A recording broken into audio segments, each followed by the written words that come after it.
الحمد للہ رب العالمین والعاقبۃ للمتقین والصلاة والسلام علی اشرف الانبیاء والمرسلین وعلی آلہ واصحابہ اجمعین اما بعد۔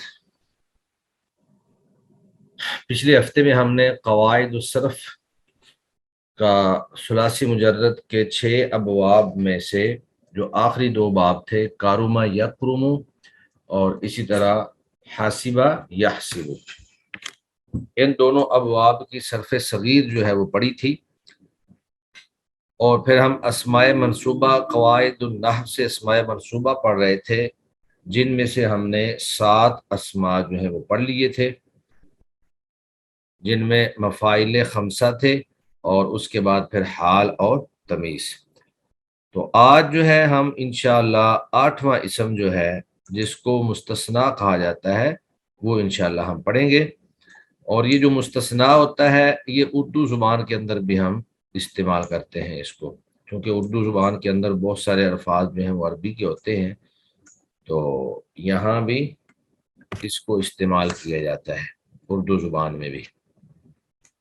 تو مستثنیٰ، پہلے تو لفظ مستثنیٰ کو سمجھنے کی کوشش کریں کہ یہ اصل میں استثنا یعنی استثنا یا استخرجہ سے، استثنا یستثنی سے مستخرجن کے وزن پر مستثنیون، اصل میں تھا مستثنیون، تو وہ جب تعلیل ہوئی تو وہ بن گیا مستثنا۔ تو یہ ایک قاعدہ ہے کہ جب واو یا متحرک سے پہلے فتح آ جائے تو اس کو الف سے بدل دیتے ہیں، تو یہ بن گیا مستثنا، یہ اسم مفعول کا صیغہ ہے۔ تو استثنا یستثنی کا معنی ہوتا ہے کسی کو الگ کر دینا، خارج کر دینا، نکال دینا۔ تو مستثنا چونکہ اسم مفعول ہے تو اس کا مطلب ہوگا نکالا گیا۔ مستثنا سے مراد وہ اسم ہے جو نکالا گیا، یعنی لغوی معنی تو اس کا یہی ہے کہ نکالا گیا۔ تو علم النحو کے اندر مستثنا سے مراد وہ اسم ہوگا جس کو ما قبل کے حکم سے نکالا گیا ہو، یعنی اس سے پہلے ایک جملہ ہے اور اس جملے کے اندر کسی حکم کے بارے میں وضاحت ہے، تو جو حکم پہلے بیان کیا گیا ہے اس میں سے اس کو نکال دیا گیا ہو، یعنی اس حکم میں سے اس کو نکال دیا گیا ہو تو اس کو کہتے ہیں مستثنا۔ اب واضح بات ہے کہ جس کو نکالیں گے اس کو کسی نہ کسی شے سے نکالیں گے، تو جس سے نکالا جائے اس کو کہتے ہیں مستثنا منہ، مستثنا منہ، نکالا گیا جو ہوتا ہے وہ مستثنا ہوتا ہے، اور جس سے نکالا جاتا ہے اس کو کہتے ہیں مستثنا منہ۔ جیسے آپ کہیں کہ ساری قوم آ گئی لیکن سعد نہیں آیا، تو یہاں پر آنے کی جو نسبت ہے وہ ساری قوم کی طرف ہے، اور پھر سعد کو اس آنے کے حکم سے مستثنا کر دیا گیا، الگ کر دیا گیا، یعنی سارے لوگ تو آئے ہیں لیکن سعد نہیں آیا ہے۔ اب چونکہ سعد کو الگ کیا گیا ہے تو وہ ہو جائے گا مستثنا، اور جس سے الگ کیا گیا ہے وہ ہے قوم، تو وہ ہو جائے گا مستثنا منہ۔ تو یہ جو الگ کیا جاتا ہے یہ حروف استثناء کے ساتھ الگ کیا جاتا ہے، اور حروف استثناء جو ہیں وہ الا، غیرہ، سوا، حاشا، خلا، عدا، ما خلا ما عدا، یہ 7-8 کے قریب حروف استثناء ہیں، اگرچہ یہاں پر انہوں نے صرف 5 ہی بیان کی ہیں، اور ان میں سے جو سب سے زیادہ استعمال ہوتا ہے وہ لفظ ہے الا۔ الا جو ہے یہ سوائے کے معنی میں آتا ہے یا پھر مگر کے معنی میں آتا ہے، جس طرح ہم اردو میں لفظ مگر یا سوائے سے ایک شخص کو باقی لوگوں سے الگ کر دیتے ہیں، تو عربی زبان کے اندر اس کے لیے اس معنی اور مفہوم کو ادا کرنے کے لیے لفظ الا جو ہے وہ آتا ہے۔ ہم کہتے ہیں جی سارے لوگ آ گئے مگر سعد نہیں آیا، سب لوگوں نے کھانا کھایا مگر زید نے نہیں کھایا، یا آپ کہتے ہیں کہ سب لوگوں نے کھانا پانی پیا سوائے زید کے، تو الا جو ہے یہ سوائے اور مگر، یہ دونوں معنی ہی ہوتے ہیں اس کے، اور دونوں کا مفہوم ایک ہی ہے۔ تو اب آپ اس کا متن دیکھیں، 8 نمبر پہ ہے مستثنا، وہ اسم جسے الا یا دیگر کلمات استثناء، یعنی الا ہو یا الا جیسے دیگر جو کلمات استثناء ہیں جو نیچے آ رہے ہیں، یعنی وہ غیرہ ہو یا وہ سوا ہو یا وہ خلا ہو یا وہ عدا ہو، تو وہ اسم جسے الا یا دیگر کلمات استثناء کے بعد ذکر کیا جائے تاکہ اس سے، یعنی اس اسم کو ما قبل کے حکم سے الگ کر دیا جائے، یعنی الا یا دیگر کلمات استثناء سے پہلے جو حکم جاری ہو رہا ہے اس اسم کو الا کے بعد لا کر اس حکم سے مستثنا کر دیا جائے۔ ما قبل اسم جس کے حکم سے مستثنا کو الگ کیا گیا ہو اسے مستثنا منہ کہتے ہیں۔ تو یہ میں پہلے بھی وضاحت کر چکا ہوں کہ جس سے الگ کیا گیا ہو اس کو مستثنا منہ کہتے ہیں، اور جس کو الگ کیا گیا ہو اس کو مستثنا کہتے ہیں۔ مثال ہے جاء القوم الا سعدا، ساری قوم آئی سوائے سعد کے، سارے لوگ آئے سوائے سعد کے۔ تو اب یہ جو مثال ہے اس کو سمجھنے کی کوشش کرتے ہیں ہم۔ اس مثال میں القوم لوگوں کے آنے کا ذکر ہوا ہے، وضاحت، اس مثال میں القوم لوگوں کے آنے کا ذکر ہوا ہے، لیکن اللہ نے سعد کو اس حکم سے خارج کر دیا، یعنی جب جاء القوم قوم آئی، اب اتنا جملہ جو ہے جاء القوم میں قوم کے آنے کا تذکرہ ہے، آگے پھر اللہ آ گیا، جب اللہ آیا تو اس اللہ نے سعد کو قوم سے خارج کر دیا، الگ کر دیا، اس لیے سعد مستثنا ہے، یعنی سعد کو الگ کیا گیا ہے تو یہ مستثنا ہے، اور چونکہ اسے القوم کے حکم سے الگ کیا گیا ہے اس لیے القوم مستثنا منہ ہے، یعنی سعد مستثنا ہے اور القوم یہ مستثنا منہ ہے۔ اب کسی اسم کو الگ کرنے کے لیے جو کلمات، جو حروف استعمال کیے جاتے ہیں وہ درج ذیل ہیں۔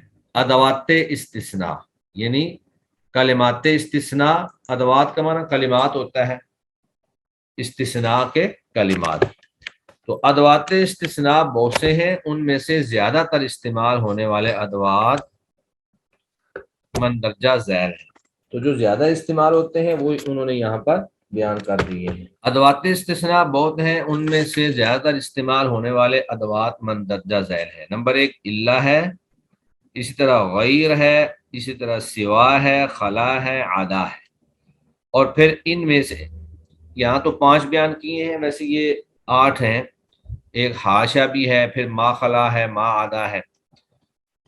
ان میں سے کثیر الاستعمال، یعنی سب سے زیادہ استعمال ہونے والا جو کلمہ ہے، ادات سے مراد کلمہ، وہ اللہ ہے۔ اللہ کے بعد مستثنا کے اعراب کی تفصیل مندرجہ ذیل ہے۔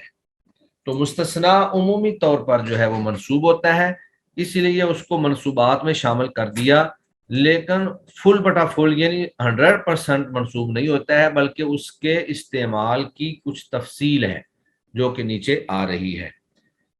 تو اللہ کے بعد، یہ صرف اللہ کے بعد استعمال جو ہے، اللہ کے بعد مستثنا کا اعراب، تو اللہ کے بعد جو مستثنا کا اعراب ہے اس کی 3 شکلیں ہوتی ہیں۔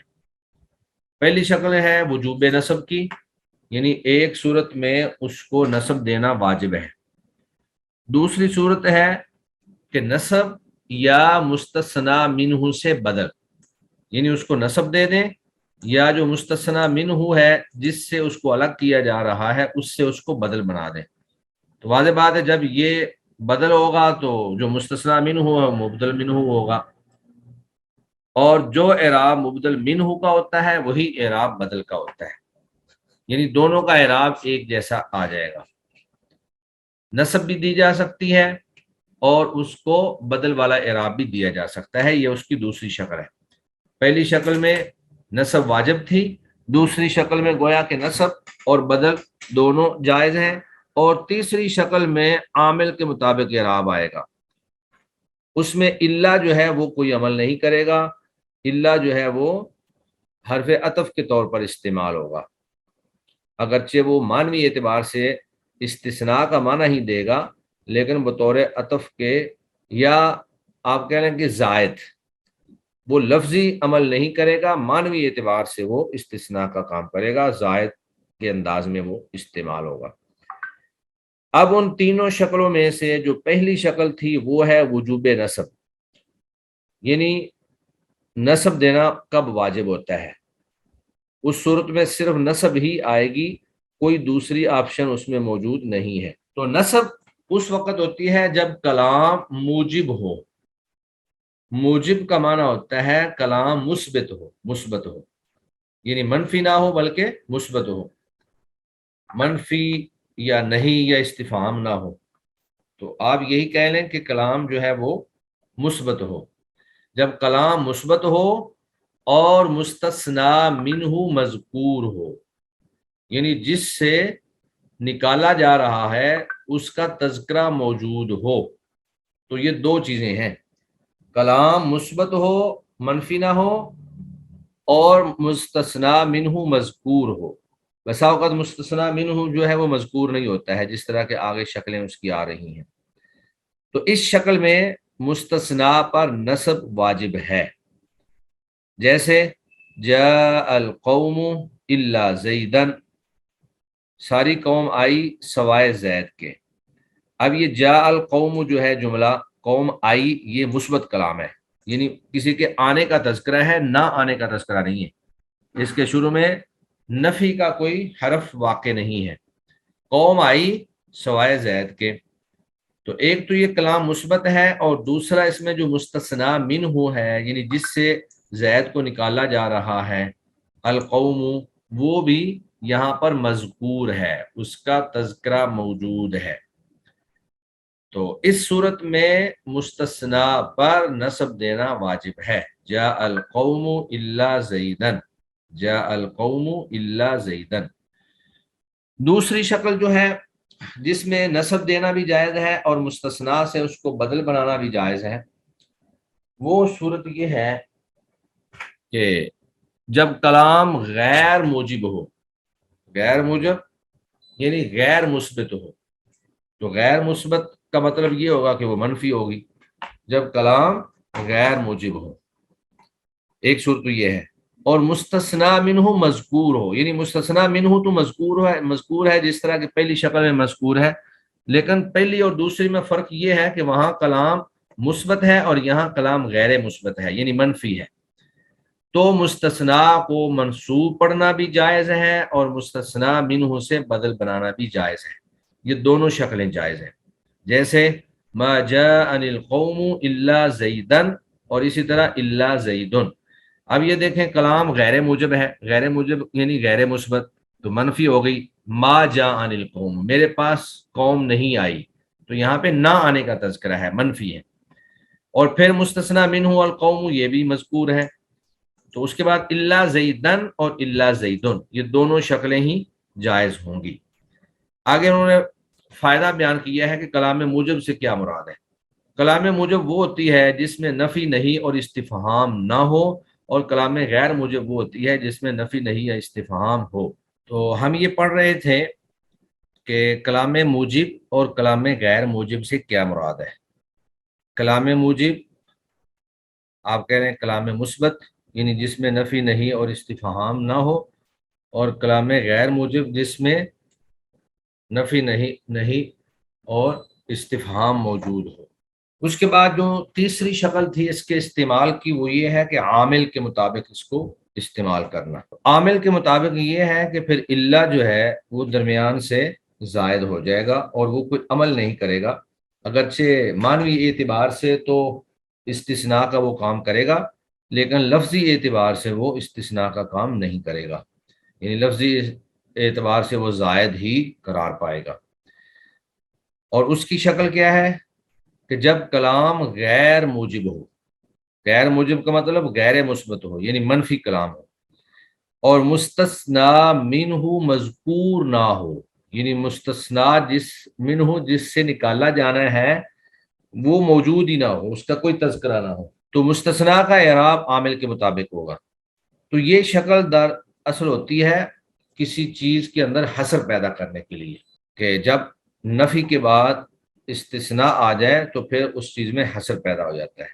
جیسے ما جاءنی الا زید، نہیں میرے پاس کوئی آیا سوائے زید۔ اب اس میں جو زیدن ہے یہ جاء کا فاعل ہونے کی وجہ سے مرفوع ہوگا، الا جو ہے وہ عمل نہیں کر رہا ہے، الا یہاں پہ سائلنٹ ہے عمل کے اعتبار سے، تو گویا کہ اصل جملہ تھا جاءنی زیدن، زید میرے پاس آیا، جب اس میں حصر پیدا کیا تو وہ ہو گیا ما جاءنی الا زیدن، میرے پاس نہیں آیا کوئی بھی سوائے زید کے، تو اس میں حصر ہو گیا کہ زید ہی آیا ہے، اس کے علاوہ اور کوئی نہیں آیا۔ دوسرا ہے ما رأیت الا زیدن، میں نے نہیں دیکھا کسی کو مگر زید کو، تو یہاں بھی الا سائلنٹ ہے تو رأیت کا یہ مفعول بنے گا، رأیت فعل بفاعل اور زیدن اس کا مفعول، تو مفعول ہونے کی وجہ سے یہاں پر زید جو ہے وہ منصوب ہے۔ تیسری شکل ہے ما مررت الا بزید، میں نہیں گزرا مگر زید کے پاس سے، تو یہاں لفظ زید جو ہے وہ با حرف جار کی وجہ سے مجرور ہے۔ تو گویا کہ الا کے بعد مستثنا کے اعراب کی تین شکلیں ہیں، ایک شکل میں اس کو نصب دینا واجب ہے، دوسری شکل میں اس کو نصب دینا یا مستثنا منہ سے بدل بنا کر اس کو استعمال کرنا، اور تیسری شکل یہ ہے کہ اس کو عامل کے مطابق اعراب دینا۔ اب یہ اسی سے متعلق چند ایک سوالات ہیں۔ پہلا سوال یہ ہے کہ مستثنا اور مستثنا منہ سے کیا مراد ہے، مثالوں سے وضاحت کریں۔ تو یہ ہم نے ابھی پڑھا کہ مستثنا سے مراد وہ اسم ہے جس کو الگ کیا گیا ہو، اور مستثنا منہ سے مراد وہ اسم ہے جس سے الگ کیا گیا ہو، جیسے جاء القوم الا سعدا، تو اس مثال میں سعد جو ہے وہ مستثنا ہے کیونکہ اس کو قوم سے الگ کیا گیا ہے، اور القوم یہ مستثنا منہ ہے کیونکہ اس سے اس کو الگ کیا گیا ہے۔ اس کے بعد الا کے بعد مستثنا کے اعراب کی کتنی صورتیں ہیں؟ الا کے بعد مستثنا کے اعراب کی تین صورتیں ہیں، وجوب نصب، یا پھر نصب اور مستثنا منہ سے بدل، اور یا پھر عامل کے مطابق اعراب، جو ہم نے ابھی یہ تین شکلیں اوپر پڑھی ہیں۔ نمبر 3، کلام موجب و غیر موجب کسے کہتے ہیں؟ کلام موجب سے مراد کلام مثبت ہے جس میں نفی نہیں استفہام نہ ہو، اور کلام غیر موجب سے مراد کلام غیر مثبت ہے جس میں نفی نہیں اور استفہام موجود ہو۔ اس کے بعد ہے قوسین میں دیے گئے الفاظ میں سے مناسب لفظ کے ساتھ خالی جگہ کو پور کریں۔ نمبر 1، جاء القوم الا زیدن، یہ ایک جملہ ہے، قوم آئی مگر زید، تو اس جملے میں زیدن ڈیش ہے، یعنی آگے انہوں نے کہا کہ بتائیں مستثنا ہے یا مستثنا منہ ہے یا تمیز ہے، تو زیدن اس جملے کے اندر مستثنا ہے کیونکہ مستثنا منہ تو القوم ہے۔ دوسرا، استثناء کے لیے اکثر کلمہ ڈیش استعمال ہوتا ہے، انا مع الا، تو انا بھی حرف استثناء نہیں ہے، مع بھی حرف استثناء نہیں ہے، وہ الا ہے، تو الا جو ہے استثناء کے لیے سب سے زیادہ استعمال ہوتا ہے۔ اس کے بعد ہے کلام موجب ہو یعنی مثبت ہو اور مستثنا منہ مذکور بھی ہو، تو مستثنا پر ڈیش واجب ہے، یعنی کلام موجب ہے اور مستثنا منہ مذکور ہے تو مستثنا پر نصب دینا واجب ہے، اس صورت میں نصب دی جاتی ہے۔ اس کے بعد نمبر 4، کلام وہ ہے جس میں نفی نہیں ہے استفہام ہو، تو اس سے مراد کلام موجب یعنی مثبت، کلام موجب وہ ہے جس میں نفی نہیں یا استفہام ہو، بلکہ ہاں یہ مثبت جو ہے یہ کلام غیر موجب ہے، کلام غیر موجب وہ ہوتی ہے جس میں نفی نہیں یا استفہام ہوتا ہے۔ اس کے بعد پھر انہوں نے چند ایک جملے جو ہیں وہ بنائے ہیں، اور ایک جملہ جو ہے اس کو حل کر دیا ہے بطور نمونے کے، اور اس کے بعد انہوں نے کہا کہ آپ اسی کو سامنے رکھ کر دیگر جملوں کی وضاحت کریں۔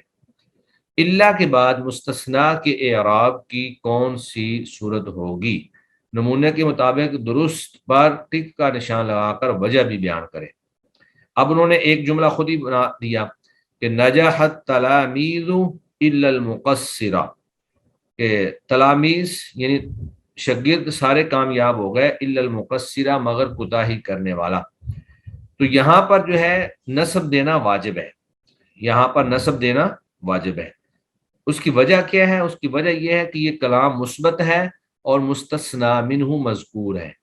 نجحت تلامیذ مثبت کلام ہے، اور پھر التلامیذ جو ہیں وہ مستثنا منہ مذکور بھی ہے، لہذا اس کو نصب دینا واجب ہے۔ دوسرا جملہ جو ہے وہ ہم نے خود بنانا ہے، ما رسب الطلاب، نہیں فیل ہوئے طالب علم، الا الفاشل، مگر سستی کرنے والے۔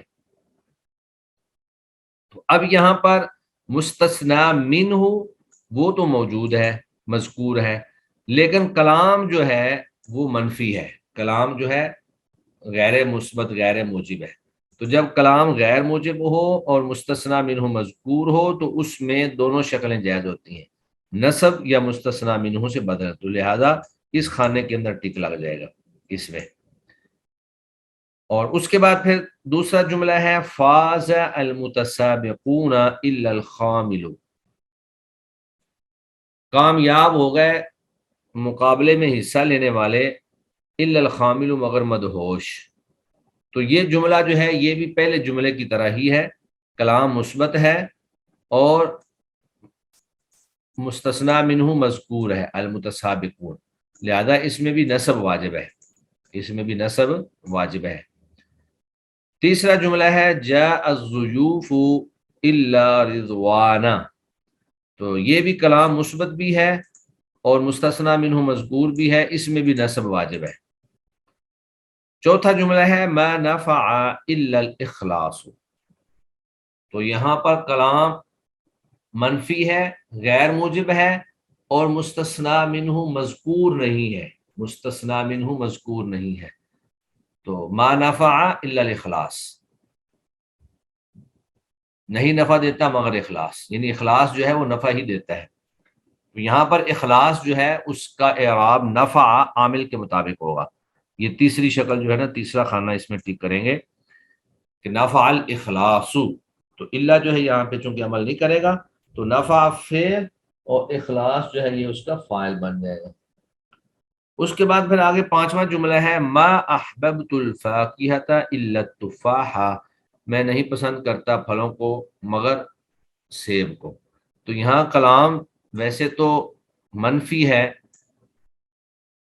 لیکن مستثنا منہ جو ہے وہ مذکور ہے، اس کا تذکرہ موجود ہے، لہذا اس میں اختیار ہوتا ہے کہ آپ نصب دیں یا ما قبل سے جو فاقہہ جو مستثنا منہ ہے اس سے بدل بنائیں۔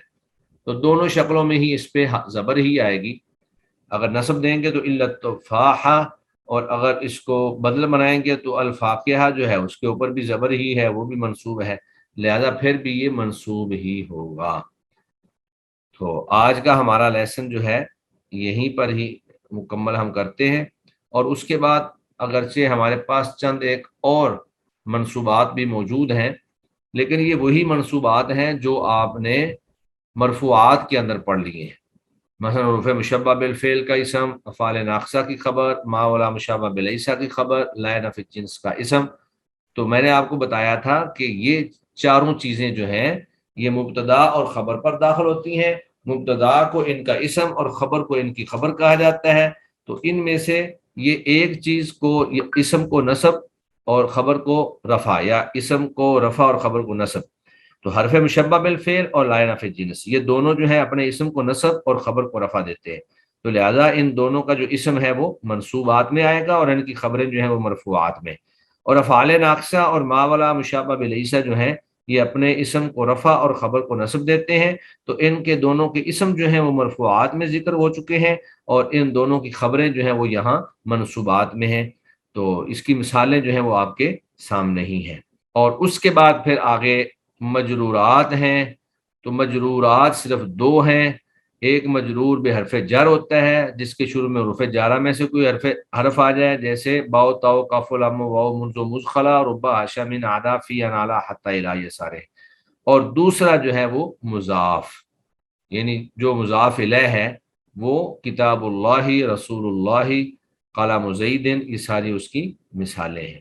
چلے جی، میں اصل میں یہ چاہ رہا تھا کہ جب ہم نے سارے مرفوعات پڑھ لیے ہیں، سارے منصوبات پڑھ لیے ہیں، تو آپ کو مجرورات بھی جو بالکل تھوڑے ہیں، دو ہیں، ان کی بھی تھوڑی سی وضاحت کر دیں تاکہ آپ کے ذہن میں یہ بات رہے کہ مجرورات جو ہیں وہ صرف دو ہیں. ایک مجرور وہ ہوتا ہے جو حرف جر کی وجہ سے مجرور بنتا ہے، یعنی حروف جارہ میں سے کوئی حرف اگر کسی اسم کے شروع میں آ جائے تو وہ مجرور ہو جائے گا. تو حروف جارہ جو ہیں وہ آپ کے سامنے ہی ہیں، 17 ہیں: باؤ تاؤ کافو لامو واؤ منزو مدخلا ربا حاشا من عدا فی عن علا حتی الا. اور پھر دوسرا ہوتا ہے مجرور با اضافت، یعنی جو مضاف الیہ ہے وہ مجرور ہوگا. تو اسماء مجرورہ وہ اسماء ہیں جن میں جر کی علامت موجود ہو. مجرورہ دو طرح کے ہیں، نمبر ایک مجرور با حرف جر اور مجرور با اضافت. تو یہ دو مجرورات ہیں. پھر مجرور با حرف جر وہ اسم ہے جس سے پہلے حرف جر ہو، جیسے ذهبت الى المسجد، میں مسجد گیا. تو اب جو الہ ہے یہ حرف جر ہے اور اس نے المسجد کو جر دی ہے. وضاحت: الہ حرف جر اور المسجد المجرور. نحویوں کی اصطلاح میں اس ترکیب کو جار مجرور کہتے ہیں. مشہور حروف جارہ 17 ہیں جنہیں اس شعر میں جمع کر دیا گیا ہے: باؤ تاؤ کافو لامو واؤ منزو مزخلا ربا حاشا من عدا فی ان علا حتی الا. اور دوسرا ہے مجرور با اضافت، وہ اسم جو مضاف الیہ ہونے کی وجہ سے مجرور ہو اسے مجرور با اضافت کہتے ہیں. اور اضافت دو اسموں کے درمیان ایسی نسبت کو کہتے ہیں جس میں حرف جر مقدر ہوتا ہے. پہلے اسم کو مضاف اور دوسرے کو مضاف الیہ کہتے ہیں جو کہ ہمیشہ مجرور ہوتا ہے، جیسے کتاب اللہ، اللہ کی کتاب، رسول اللہ، اللہ کے رسول. تو کہتے ہیں کہ اصل میں تھا کتاب للہ، رسول للہ، اللہ کا رسول. تو اس مثال کے اندر کتاب مضاف ہے اور لفظ اللہ مضاف الیہ ہے، اس لیے مجرور ہے.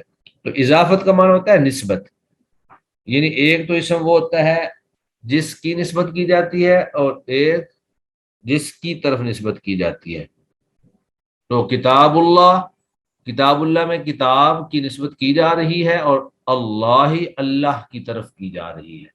تو جس کی نسبت ہو اس کو کہتے ہیں مضاف، اور جس کی طرف نسبت ہو اس کو کہیں گے مضاف الیہ.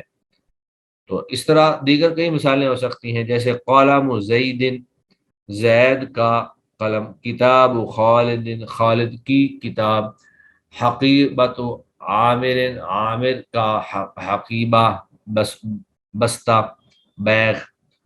تو ان تمام مثالوں کے اندر جو پہلا اسم ہے وہ مضاف ہے اور جو دوسرا اسم ہے وہ مضاف الیہ ہے.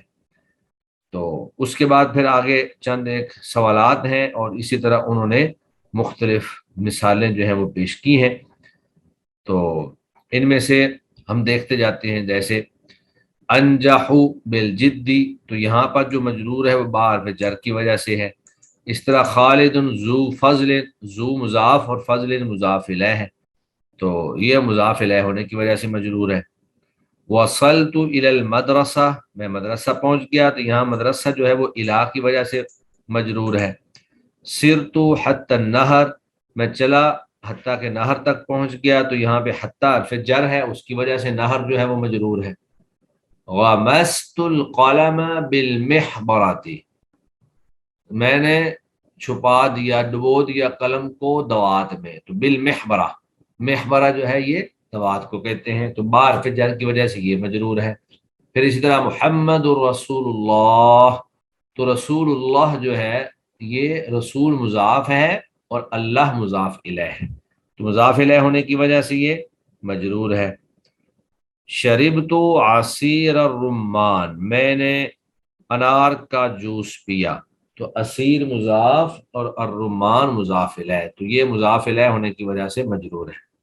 اس طرح استعرت کتاب خالد، میں نے خالد کی کتاب بطور استعارہ کے لی، یعنی عاریۃً لی، تو کتاب مضاف اور خالد مضاف الیہ، مضاف الیہ مل کر یہ استعارتو کا مفعول بن گیا۔ تو یہاں پر جو خالدن ہے یہ مضاف الیہ ہونے کی وجہ سے مجرور ہے۔ باقی یہ مثالیں ہیں، کافی ہیں، تو میرا خیال ہم یہیں پر ہی اپنے لیسن کو مکمل کرتے ہیں۔ اگر اسی لیسن سے متعلق، مستثنیٰ سے متعلق، یا یہ جو ہمارے دیگر 4 منصوبات ہیں ان سے متعلق، یا مجرورات سے متعلق آپ کے ذہن میں کوئی کویسچن ہے تو وہ آپ لوگ پوچھ لیں۔ اور اگر آپ کی کوئی اسائنمنٹ آپ کی، جی عائشہ آپ کی اسائنمنٹ ہو گئی تھی؟ جی سر، میں نے کہا میری اسائنمنٹ بھی ہو گئی تھی اور تدریس بھی ہو گئی تھی۔ اچھا ٹھیک ہو گیا، چلیں ذریعہ۔ سر میں نے یہ پوچھنا تھا جی جی کہ سر یہ جو اب ہمارے پیپر آئیں گے یہ کس پیٹرن پہ آئیں گے؟ یعنی کہ ایل ایم ایس پہ ہوں گے کوئز کی طرح، یا کہ ہم نے سنانا ہے؟ یہ ابھی مشاورت کر کے ہی کچھ پتہ چلے گا، کیونکہ میں تو پہلی دفعہ یہ پڑھا رہا ہوں، مجھے نہیں اندازہ کہ اس سے پہلے کیسے کرتے تھے۔ تو وہ انشاءاللہ ہماری میٹنگ جی ہے ٹھیک، تو اس میں آپ کو بتا دیں کہ آپ لوگ تیاری اپنی جاری رکھیں، جو بھی اس کی ٹھیک ہے۔ شکل ہوگی وہ انشاءاللہ آپ کے سامنے پہلے ہی بیان کر دی جائے گی انشاءاللہ۔ ہاں جی ذریعہ احمد، آپ کی جی تدریس سر، بھی یہاں ہو گئی تھی؟ جی جی جی سر، دونوں پروجیکٹ۔ دونوں ہو گئے تھے، چلیں ماشاءاللہ۔ چلیں جی پھر ہم کلاس کلوز کرتے ہیں۔ سبحانک اللہم و بحمدک، اشہد ان لا الہ الا انت، استغفرک و اتوب الیک۔ السلام علیکم ورحمۃ اللہ وبرکاتہ۔